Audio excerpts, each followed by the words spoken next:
Každý národ má svoj čas pod Božím slnkom a lipa kvitne, až dub už dávno odkvitol. Týmito slovami Ľudovita Štúra začalo umelecké predstavenie venované 90. výročiu Deklarácie slovenského národa a 193. výročiu narodenia Ľudovita Štúra.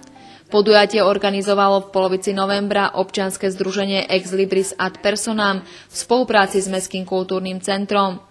V príjemnom prostredí Empírového divadla v Hlohovci sa v podvečer pripomínali duchovné hodnoty, oddávna pripisované Slovanom a myšlienky predstaviteľov slovenského národného obrodenia. Táto myšlienka sa nezrodila v hlave žiadnemu z nás Hlohovčanov, ale prišla s týmto nápadom Perla Voberová, speváčka operná, s ktorou spolupracujeme na viacerých projektoch nášho združenia. Ona 2 roky vlastne chodila za nami s týmto nápadom, aby sme v tomto nádhernom divadle urobili program venovaný slovanstvu, takže sme súhlasili a dnes sme veľmi radi. V programe zaznela tvorba popredných slovenských básnikov, hudobníkov a slovenských mysliteľov.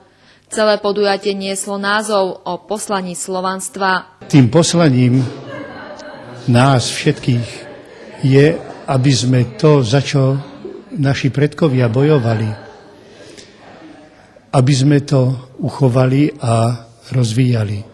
Hlavne deti v rodinách, ďalej v škole, ale takisto aj spoločnosť, aby vytvárala tie podmienky pre také zdravé sebavedomie nás, Slovákov, nielen tu na našom území, ale tam, kde Slováci vôbec sa dostanú, aby dokázali, že sú rovnocenní partneri všetkých štátov Európy, sveta, a že v mnohých veciach ich dokážeme aj prečiť. Snahou občianskeho združenia Ex Libris ad Personam je jej pripomínanie histórie Hlohovca a popredných osobností, ktorí sa zaslúžili o rozvoj nášho mesta.